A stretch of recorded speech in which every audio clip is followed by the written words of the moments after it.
Shalom, selamat pagi Romo, selamat pagi Bapak Ibu yang ada di rumah. Kami Doa Pagi Santa Clara hadir kembali untuk menghibur Bapak Ibu sekalian. Doa Pagi Santa Clara pada hari ini menghadirkan Romo kita yang terkasih, yaitu Romo Jeremy Uskoro, yang akan membawakan satu tema yang luar biasa buat kita semua, yaitu iman yang menyelamatkan.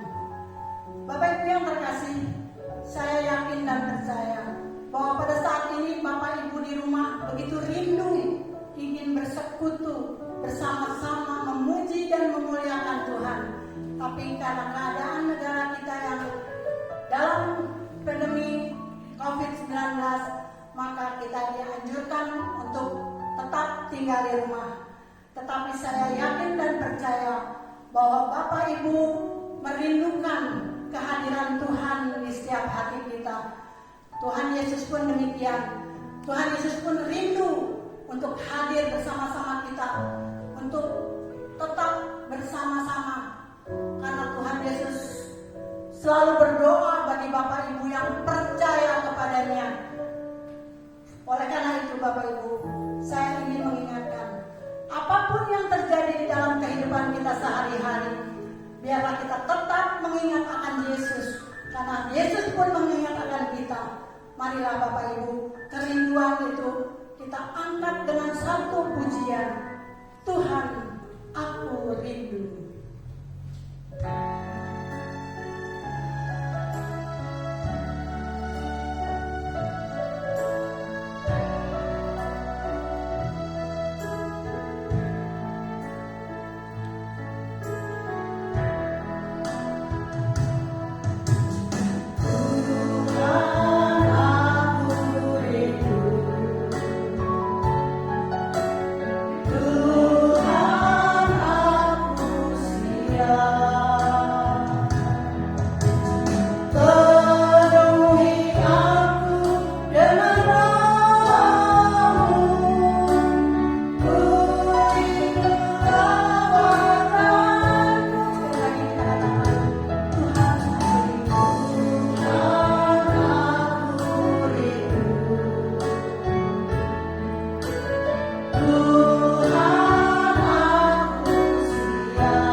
Allah Bapa yang penuh kasih, sungguh benar kami rindu akan jamahan kasih-Mu.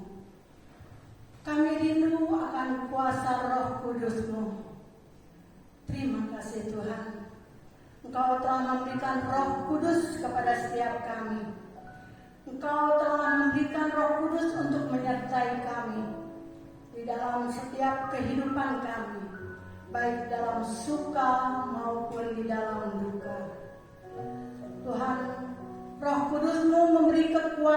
bagi kami. Roh Kudus-Mu ada dan selalu bersama kami untuk menghadapi setiap persoalan yang boleh kami hadapi. Terlebih pada saat ini Tuhan, kami butuh kuasa-Mu, kami rindu jamahan-Mu Tuhan, agar kami boleh selamat, agar kami boleh Kau urapi, agar kami boleh Kau jauhkan dari penyakit yang sedang mewabahi negeri tercinta Indonesia ini Tuhan. Tuhan Yesus, kami berdoa untuk setiap umat-Mu yang pada saat ini tidak bisa hadir di tempat ini. Mereka pun rindu akan kasih-Mu Tuhan. Mereka pun masih tetap percaya dan yakin bahwa firman-Mu ya dan amin. Bahwa apapun yang Engkau katakan sungguh-sungguh luar biasa dan menjadi rema bagi kehidupan kami.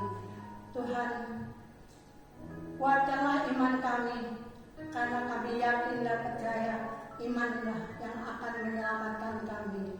Terima kasih Tuhan, kalau Engkau telah hadir di tempat ini. Kami serahkan seluruh persekutuan doa ini dari awal, pertengahan hingga akhir hanya di dalam nama Putra-Mu yang terkasih, Tuhan kami Yesus Kristus. Kemuliaan kepada Bapa dan Putra dan Roh Kudus, seperti pada permulaan, sekarang, selalu, dan sepanjang segala abad. Amin. Bapak Ibu yang terkasih, mari kita satukan hati, kita satukan pikiran kita. Kita yakin dan percaya Roh Kudus telah hadir di tengah-tengah kita, dan biarlah Roh Kudus yang akan memimpin kita, karena Tuhan tidak pernah menjanjikan bahwa mengikut Yesus akan menjadi orang yang kaya raya, akan menjadi orang yang berkelimpahan. Tapi janji Tuhan bagi orang-orang yang setia kepadanya adalah hidup kekal, hidup yang senantiasa diberkati oleh Dia. Marilah kita angkat satu pujian. Tuhan tak pernah janji.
Jika engkau mau mengikut aku, maka hendaklah engkau memikul salibmu. Tuhan, kami mau belajar memikul salib kami, agar setiap persoalan dan permasalahan kami boleh lewat dari kehidupan kami. Terima kasih Tuhan, kami siap untuk mendengarkan firman-Mu. Amin.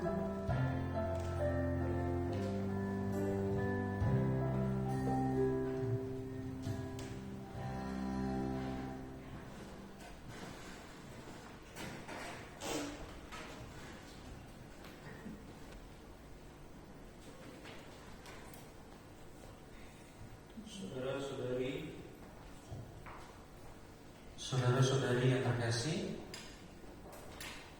sebelum kita mendengarkan renungan, mari kita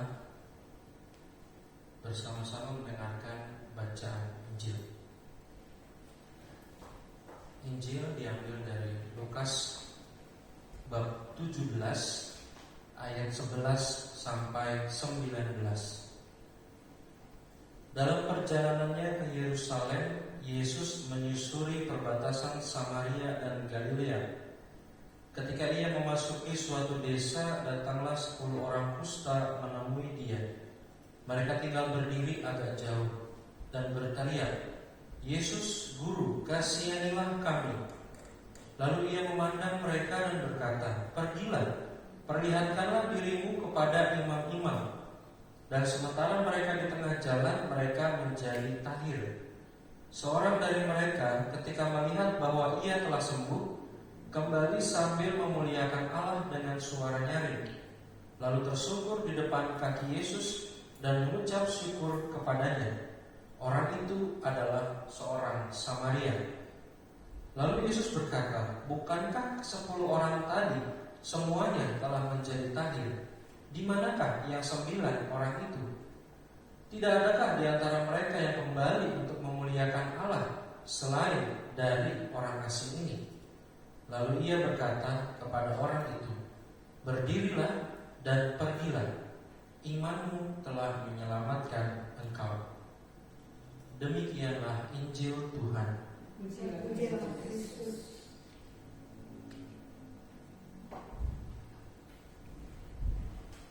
Saudara-saudari yang dikasihi Kristus, dalam Katekismus Gereja Katolik, iman itu adalah jawaban manusia kepada Allah. Melalui wahyunya, Allah yang tidak kelihatan dari kelimpahan cinta kasih-Nya menyapa manusia sebagai sahabat-sahabatnya dan bergaul dengan mereka untuk mengundang mereka ke dalam persekutuan dengan dirinya dan menyambut mereka di dalamnya. Ini adalah undangan dari Allah dan kita menjawabnya. Itu arti dari iman. Allah yang mengundang, Allah yang mewahyukan, dan kita yang menjawabnya. Melalui iman, manusia menaklukkan seluruh pikiran dan kehendaknya kepada Allah. Dengan segenap pribadinya, manusia menyetujui Allah yang mewahyukan diri. Saudara-saudari yang terkasih, ada istilah ketaatan iman. Taat dalam iman berarti menaklukkan diri dengan sukarela kepada sabda yang didengar karena kebenarannya sudah dijamin oleh Allah yang adalah kebenaran itu sendiri. Maka kalau saudara-saudari ingat, Yesus Kristus pernah mengatakan bahwa akulah jalan, kebenaran, dan kehidupan. Ini menunjukkan bahwa Allah lah yang benar itu. Yesuslah sang sumber kebenaran itu. Maka tokoh yang menunjukkan ketaatan dalam iman ini, taat dalam iman ini adalah Abraham dan Bunda Maria. Pengalaman Abraham ini kemudian dirumuskan oleh surat Ibrani bab 11 ayat 1 yang mengatakan bahwa iman adalah dasar dari segala sesuatu yang kita harapkan dan bukti dari segala sesuatu yang tidak kita lihat. Sikap taat dalam iman adalah sikap percaya tanpa ragu-ragu yang ditunjukkan oleh Abraham. Abraham disuruh pergi oleh Tuhan ke tempat yang dia tidak tahu tempatnya itu seperti apa, di sana ada apa. Tetapi karena Abraham memiliki iman kepada Allah, memiliki iman kepada sang kebenaran itu, maka Abraham menunjukkan sikap percaya tanpa ragu-ragu. Nah, sikap percaya tanpa ragu-ragu ini kemudian dinyatakan oleh Bunda Maria dengan kata-katanya yang terkenal, terjadilah padaku menurut perkataanmu. Saudara-saudari yang terkasih, apakah betul iman itu dari manusia? Dikatakan dalam Katekismus Gereja Katolik bahwa iman adalah satu anugerah Allah, satu kebajikan adikodrati yang dicurahkan olehnya. Maka pertama-tama semua hal termasuk wahyu dan iman adalah prakarsa dari Allah, kecuali dosa. Lalu kita beriman kepada siapa? Dalam doa aku percaya kan sudah jelas. Kita beriman kepada siapa? Aku percaya akan Allah. Aku percaya akan Allah menunjukkan kita beriman secara absolut. Apa yang Allah katakan adalah tepat dan benar. Kemudian percaya akan Yesus Kristus Putra Allah. Melalui Yesus Kristus Allah hadir dan bersama-sama dengan kita di dunia. Lalu percaya kepada Roh Kudus. Roh Kuduslah yang menyatakan kepada kita siapa Yesus Kristus itu. Singkatnya, Roh Kuduslah yang memperkenalkan Allah dengan keseluruhan dirinya kepada kita. Saudara-saudari yang terkasih, lalu ada pertanyaan, apakah iman dengan akal budi itu berbeda? Apakah iman dengan akal budi itu penggunaannya berbeda? Apakah saling bertolak belakang? Saya mengatakan bahwa akal budi itu membuka cakrawala berpikir kita tentang iman, sehingga melalui penggunaan akal budi kita tidak mudah jatuh pada fanatisme religius. Istilah fanatisme religius ini berarti mengagung-agungkan agama sendiri dengan menganggap rendah agama lain. Itu iman yang tidak menggunakan akal budi, atau akal budi yang tidak menggunakan iman. Maka saudara-saudari terkasih, iman yang selaras dengan akal budi akan berusaha menciptakan keharmonisan tanpa harus mengubah agama, tanpa harus pindah agama. Setiap agama mengajarkan kasih. Setiap agama bertujuan untuk membentuk keharmonisan dengan tetap pada perbedaan agama itu, dengan tetap pada penghormatan kepada agama lain. Saudara-saudari yang terkasih, setelah kita mendengarkan sedikit mengenai teori antara iman dan juga akal budi, kita masuk ke dalam bacaan.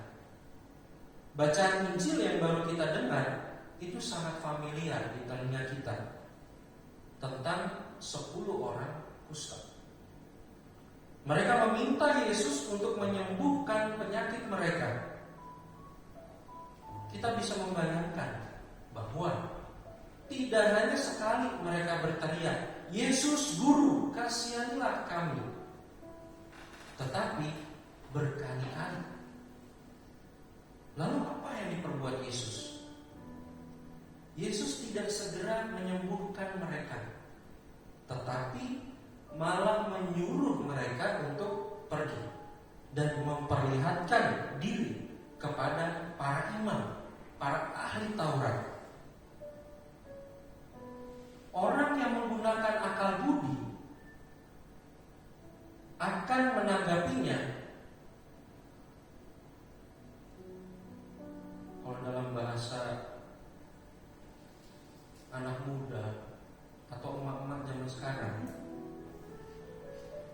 Mereka akan mengatakan, hello, gue minta sembuh kali. Kenapa Tuhan malah nyuruh ke para imam? Atau hello, gue minta sembuh kali, gue minta sembuh ke sumbernya langsung. Tetapi mengapa Tuhan menyuruh ke yang lain yang gak ada kaitannya sama sekali? Tetapi saudara-saudari yang terkasih, 10 orang kusta semuanya memiliki iman yang ditunjukkan oleh perbuatan, yakni bergerak melaksanakan perintah Yesus tanpa ada pertanyaan. Pergilah, maka mereka pergi. Saudara-saudari yang terkasih, berkaitan dengan apa yang kita alami sekarang ini, masa pandemi. Biasanya saya berkhotbah, memberikan renungan di hadapan Bapak Ibu sekalian yang hadir. Tetapi sekarang saya berkhotbah di hadapan banyak kamera di sini. Ini merupakan hidup, ya. Ini merupakan saat kita boleh dikatakan kita masuk ke dalam masa yang sulit. Di dalam masa pandemi ini, masa yang kita tidak tahu kapan berakhirnya. Masa yang memang membuat kita kembali ke dalam keluarga kita masing-masing. Masa yang boleh dikatakan sulit segala-galanya. Tetapi Bapak Ibu saudara-saudari yang terkasih, hidup ini adalah perjuangan untuk mengatasi penderitaan. Maka dibutuhkan iman dengan perbuatan. Apalagi dalam masa pandemi begini, iman kita akan Yesus Kristus itu sangat dibutuhkan agar kita tetap optimis, kita tetap penuh pengharapan yang ditunjukkan oleh perbuatan kasih kita. Ada yang berkata dalam masa pandemi ini, saya lebih takut sama Allah daripada corona. Tunggu dulu. Kalau iman itu tanpa perbuatan, pada hakikatnya adalah mati, tidak bermakna. Karena dalam masa pandemi ini ternyata kita menemukan banyak hal yang bermakna. Sambil juga kita berharap virus ini segera hilang. Atau dengan contoh lain yang lagi kita laksanakan ini, buat apa novena kalau doa permohonan kita tidak pernah dikabulkan? Tunggu dulu. Dalam doa novena yang didoakan, terutama doa novena yang didoakan setelah doa syukur agung, doa syukur sesudah komuni, itu dikatakan, kami tidak akan berhenti menyembah bila keputusanmu tidak sesuai dengan harapan kami. Bila doa permohonan kami tidak engkau kabulkan, tapi kami tidak akan berhenti menyembah. Saudara-saudara yang terkasih, iman kita di dalam Kristus adalah iman pengalaman yang membawa pada keselamatan. Iman yang menuntun kita untuk terus berjalan menghadapi semua masalah, menerima misteri ilahi dalam doa yang tak kunjung henti, sambil berteriak, Yesus Guru, kasihanilah kami. Perkataan atau teriakan Yesus Guru, kasihanilah kami itu berarti kita mempersembahkan ketidakmampuan kita. Kita mempersembahkan kerapuhan kita kepada Kristus. Disitulah kita akan mengalami iman yang menyelamatkan. Saudara-saudara yang terkasih, akhirnya beriman itu berarti bersyukur atas kebaikan Allah. Dari 10, hanya satu orang kusta yang disembuhkan, yang dikembalikan, atau hanya satu yang kembali kepada Yesus. Maka saudara-saudari, orang beriman berarti orang yang tahu berterima kasih atas kebaikan Allah. Maka dari itu Bapak Ibu saudara-saudara yang terkasih, iman yang menyelamatkan pada kesimpulannya adalah iman yang terus-menerus diusahakan, iman yang terus-menerus ada, bertumbuh di dalam perbuatan-perbuatan kita. Maka tadi sebelum saya maju ke sini, kita bersama-sama menyanyikan lagu Tuhan Tak Pernah Janji atau Jangan Pernah Menyerah itu, yang pernah saya cover katanya. Kita sama-sama menyanyikan lagu itu di dalam masa pandemi ini. Jangan pernah menyerah, jangan berputus asa. Mujizat Tuhan ada bagi yang percaya kepadanya. Tuhan memberkati kita.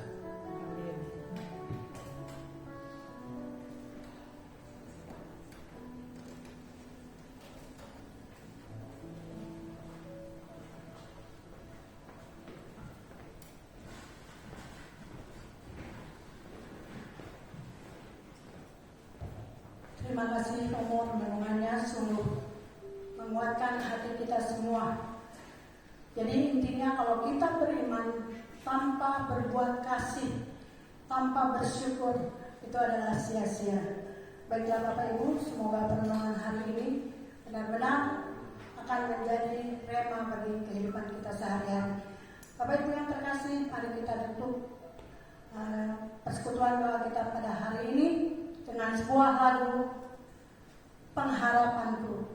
Marilah kita berharap hanya kepada Tuhan yang senantiasa menyertai dan mengasihi kita.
Mari Bapak Ibu yang terkasih, kita satukan diri kita di dalam doa. Dalam nama Bapa dan Putra dan Roh Kudus. Amin.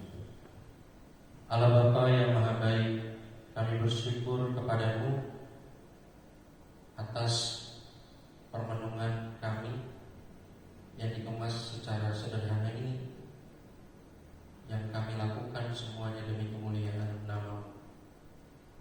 Karena masa pandemi ini ya Bapa, kami harus berjaga jarak supaya kami tetap sehat dan pada akhirnya kami dapat menyelamatkan orang lain juga. Ya Bapak, terima kasih atas sabda-Mu yang meneguhkan kami bahwa kami boleh Kau anugerahkan iman sehingga kami percaya bahwa Engkau pasti menyelamatkan kami. Pada kesempatan hari ini ya Bapak, kami berdoa mohon kesembuhan bagi semua orang yang terjangkit penyakit atau wabah virus corona. Semoga Engkau memberikan kesabaran kepada mereka, sehingga anugerah kesembuhan yang Kau berikan kepada mereka sungguh mereka dapat rasakan, karena mereka juga boleh mendukungnya dengan latihan kesabaran. Berkatilah juga dokter dan para medis dan juga semua orang yang membantu di dalam masa pandemi ini. Semoga Engkau senantiasa memberkati, menyertai, melindungi mereka, sehingga murid mereka melalui kebaikannya boleh dapat menampakkan wajah kerahiman-Mu, boleh dapat menampakkan kemuliaan-Mu. Kami juga berdoa ya Bapa untuk mereka yang karena virus corona meninggal dunia. Semoga Engkau memberikan kebahagiaan kekal kepada mereka, mengampuni segala dosa mereka, dan memperkenankan mereka boleh menikmati surga. Dan berkatilah keluarga yang ditinggalkan, semoga Engkau senantiasa memberikan kekuatan iman. Ya Bapa, terima kasih karena iman kami kepadamu menyelamatkan kami, melindungi kami, merasakan kerahiman-Mu, merasakan juga mujizat-Mu yang selalu ada dan nyata di dalam hidup kami. Berkatilah kami ya Bapa semuanya yang hadir di sini, yang mempersiapkan renungan ini, yang mempersiapkan persekutuan doa ini. Semoga kami semua Engkau berikan kesehatan, perlindungan, dan juga kekuatan untuk tetap melayani dan mewartakan kabar baik-Mu.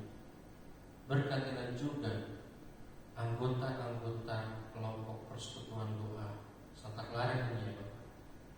Semoga mereka di rumahnya masing-masing Engkau berikan kesehatan, kekuatan, perlindungan dari segala bahaya dan kekuatan jahat, sehingga kami semua boleh dapat merasakan Engkau senantiasa hadir di tengah-tengah kami untuk memberkati kami semua.